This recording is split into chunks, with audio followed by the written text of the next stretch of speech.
샬롬. 오늘 너는 용서하라는 말씀을 증거합니다.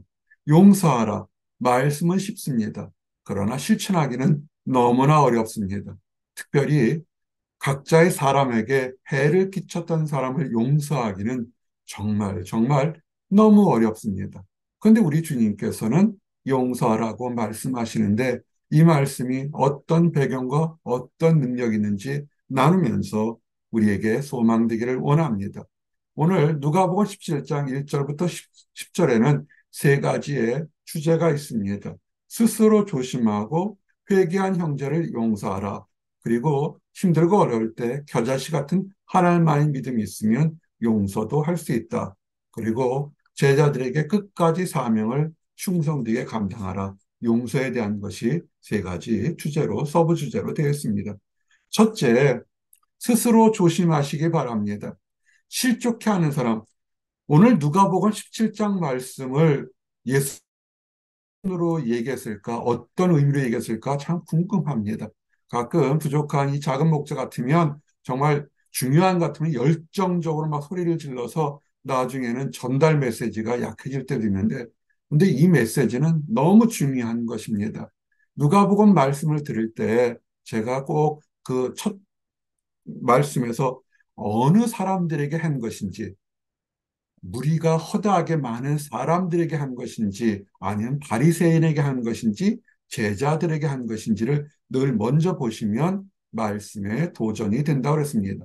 오늘은 이 말씀에 우선 받는 사람들이 제자들입니다. 예수님을 따르는 사람이요, 예수님을 섬기고 하나님을 믿는 사람들입니다.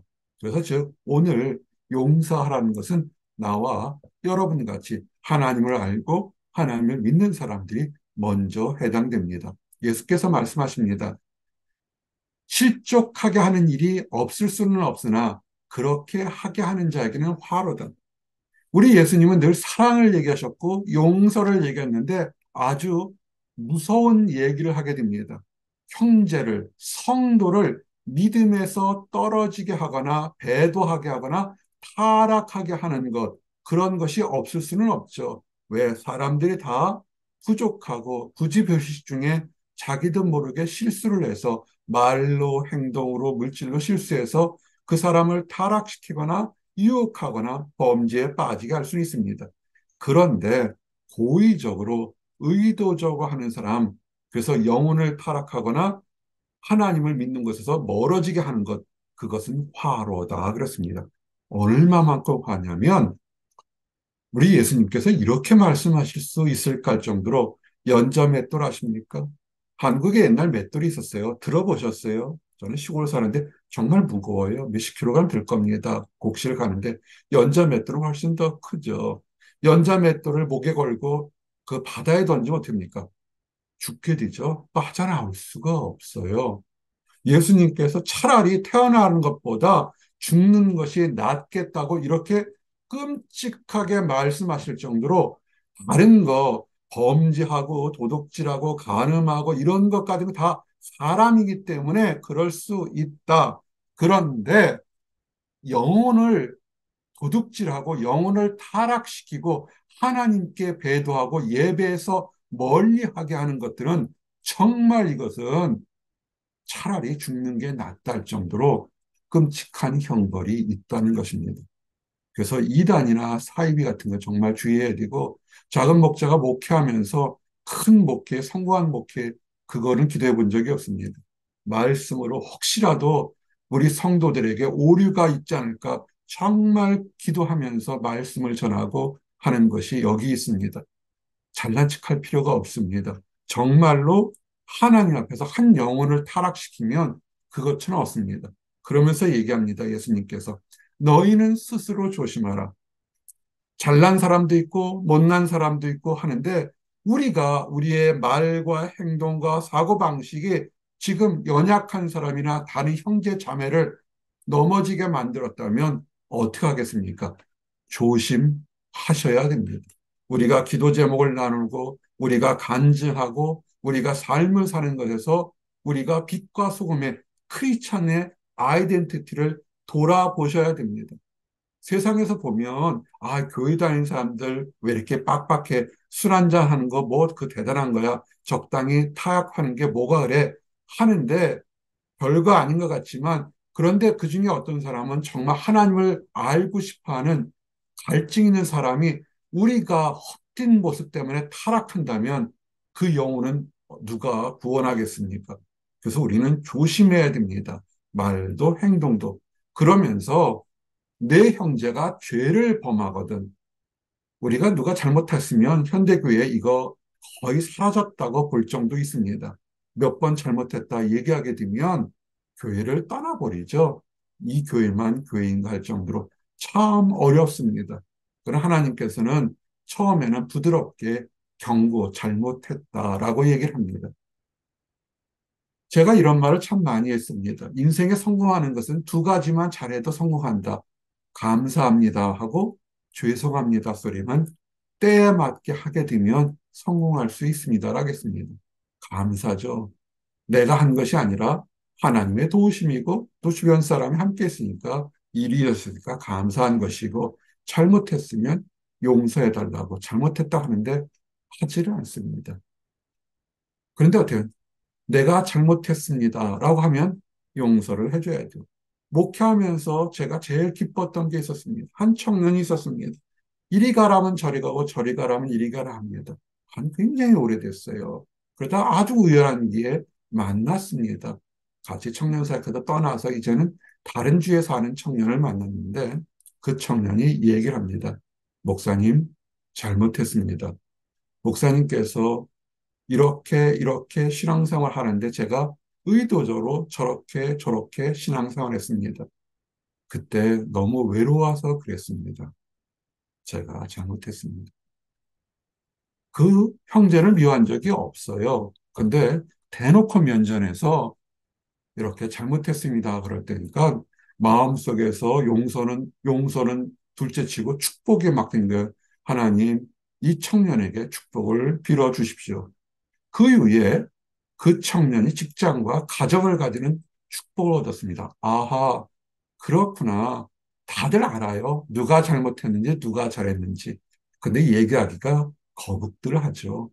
여러분, 잘못한 건 잘못한 거고, 잘한 건 잘한 겁니다. 그리고 형제가, 청년이, 성도가, 자매가 잘못했습니다. 그러면 꽁하지 마시고, 풀어주시고, 받아주셔야 됩니다. 하나님의 마음을 예수님께서 그렇게 실족하게 하고 범죄한 사람은 차라리 연자맷돌을 들고 바다에 던지라. 그냥 개울도 아니고 바다에 던져만 이렇게 맷돌 달지 않고 바다에 던져도 살까 말까 한데 맷돌 달고 하면 죽으란 얘기잖아요. 정말 하나님께서는 요만큼이라도 잘못하면 다 처벌하실까요? 그렇지는 않습니다. 말씀을 보게 되면 소돔과 고모라가 엄청 타락했습니다. 현대처럼 영적으로 성적으로 다 타락했습니다.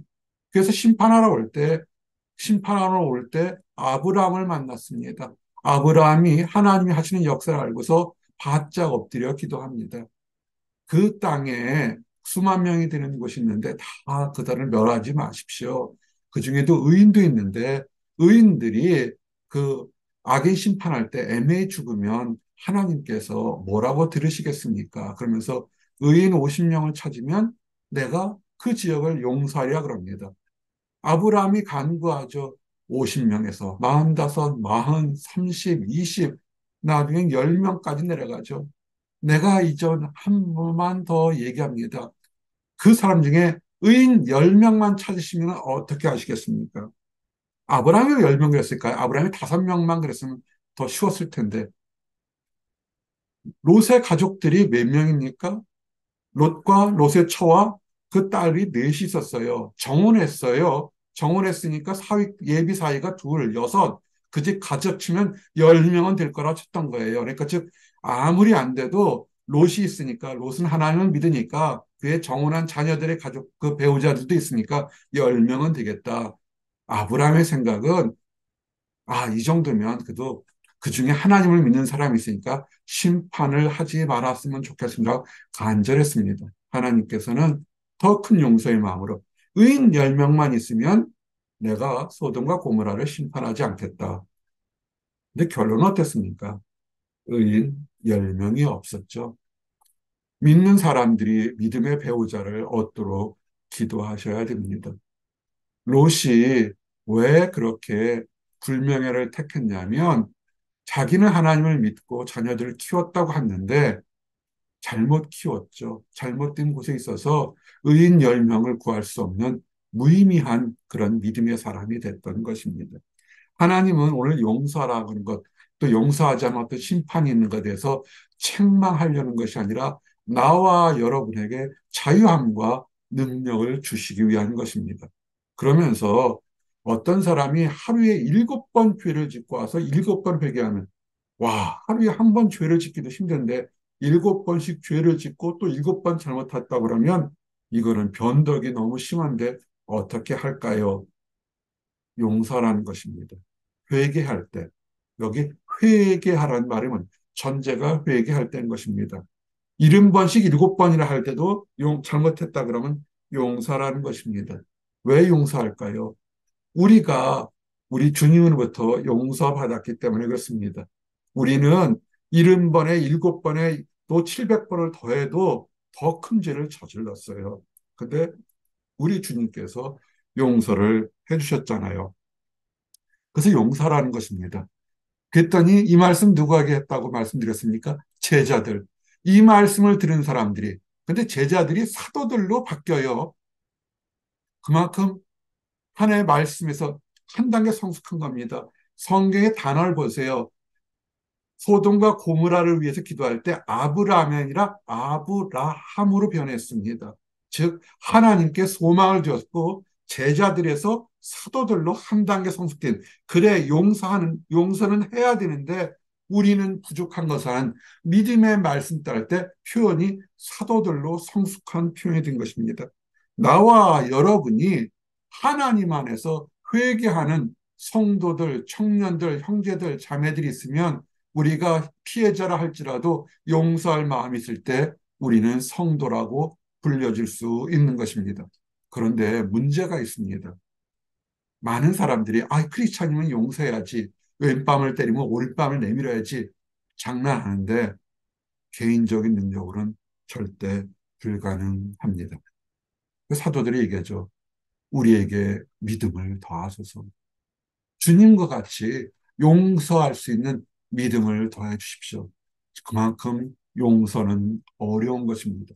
여러분의 잘못한 사랑과 환경이 있기 때문에 지금 현재 여러분이 어려움을 겪고 있으면 과거의 연속선상에서 실수의 연속선상에서 여러분이 지금 고통받고 있는 것일 겁니다.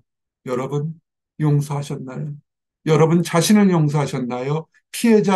가해자를 용서하셨나요? 환경을 용서하셨나요? 아마도 힘들 겁니다. 내가 왜 그때 그랬을까? 왜 거기 갔을까? 왜 그런 사람을 만났을까? 왜 그 환경을 묵인했을까? 우리는 자책할 수밖에 없습니다. 자책을 하는 것은 사단, 마귀가 심어주는 겁니다. 우리는 그런 생각이 들 때마다 사도들처럼 주여 나는 부족하오니 믿음을 주소서라고 고백해야 됩니다. 그럴 때 우리 주님의 뜻을 아셔야 됩니다. 미움을 갖고 사는 것이 훨씬 편합니다. 미움을 갖고 살게 되면 삶의 원동력을 가질 수 있습니다. 사랑이 힘이 있지만 미움도 엄청난 힘이 있습니다. 이 힘들고 어려운 상황에서 내가 보란 듯이 승리하고 성공해서 너희들에게 갚아줄 거라는 그 미움의 증오의 힘은 정말 큽니다. 이 미움의 증오를 내가 받은 모든 수모를 이겨내는 것이 뭐냐면 하나님의 보호하심을 먼저 믿으셔야 됩니다. 오늘 있다가 아궁이에 던져지는 들풀도 하나님의 섭리로 다 입히고 보호하는 것처럼 하나님께 택한 우리 성도들이 지금 상처받았고 힘들고 어려운 것을 정말 하나님께서 모른다고 생각하십니까? 하나님께서 우리를 골탕 먹으라고 힘든 곳에 던졌다고 생각하십니까? 그렇지 않죠. 하나님께서 우리를 보호하십니다. 그러면서 말씀하신 것이 겨자씨 하랄 만한 믿음이 있다면 큰 역사가 일 거다. 어떤 믿음일까요? 하나님을 믿고 따르는 것입니다. 우리가 구원받은 것, 우리가 하나님의 자녀가 된 것, 전적으로 우리 힘이 아닌 하나님의 사랑으로 된 것처럼 우리는 할 수 없지만 주님께서 힘 주시고 용기 주시면 우리는 용서할 수 있다는 것입니다. 그리고 이런 믿음은 그 작은 믿음이 더 큰 믿음으로 성장해 나갈 수 있는 것입니다. 믿음으로 믿음에 이르게 하는 것. 아주 작게 어떤 믿음일까요? 주여 나는 부족하오니 도와주시고 힘을 주시옵소서. 내 간절한 어려움을 주님께 맡겠다는 그 작은 믿음이 하나님께서 용서할 수 있는 믿음, 인내할 수 있는 믿음, 환경을 변화시킬 수 있는 믿음의 능력을 주실 것입니다. 힘들고 어려울 때, 답답할 때, 과거의 악몽이 떠오를 때, 주여 나를 도와주셔서 세상을 의지하지 마십시오. 약물을 의지하지 마십시오. 약물에 의지하는 사람들 참 많아요. 사람 의지하지 마십시오. 그거는 폭탄입니다. 하나님을 의지하십시오. 그럴 때 우리가 의롭게 되는 것은 우리의 어떤 행동이나 우리가 어떤 가진 거나 누린 것으로 하지 않습니다. 남들이 우리보다 더 가졌다고 우리가 부족한 것도 아니고 우리가 더 가졌다고 우리가 뛰어난 것도 아닙니다. 우리를 올바르게 사는 것은 하나님을 바라보며 한 걸음 한 걸음에서는 믿음으로 우리가 의롭게 되는 것을 알고 이것을 나가시게 됩니다. 그렇게 되면 능력도 용서도 찬양도 감사가 넘치게 되는 것입니다. 언제까지 할까요? 딱 한 번 큰 일을 가서 이뤘다, 다 이뤘다. 아닙니다. 결론을 말씀드리면 우리가 우리 두 눈으로 예수님을 바라보고 천국에 들어갈 때까지 충성되어야 되는 것입니다. 일상에 필요가 있습니다. 언제까지 이렇게 이 사역을 계속할 것인가, 이런 일이 지속될 것인가 생각할 수 있습니다. 종이 있습니다. 종이 하루 종일 일하고 들어왔는데 주인이 있으면 나 밭일 다 끝났으니까 주인 보고 밥 차리라고 할 사람은 없을 겁니다. 오히려 주인이 식사하지 않았으면 밭의 일을 다 하더라도 주인의 식사를 어떻게 준비하겠죠. 우리의 삶이 그렇습니다. 고단합니다. 피곤합니다. 하나님을 믿는다고 하는데도 형통하는 것보다는 어렵고 답답해야 될 일들이 많습니다. 그것은 이 땅에서 우리가 해야 될 일들인 것입니다. 너무 낙심하지 마십시오.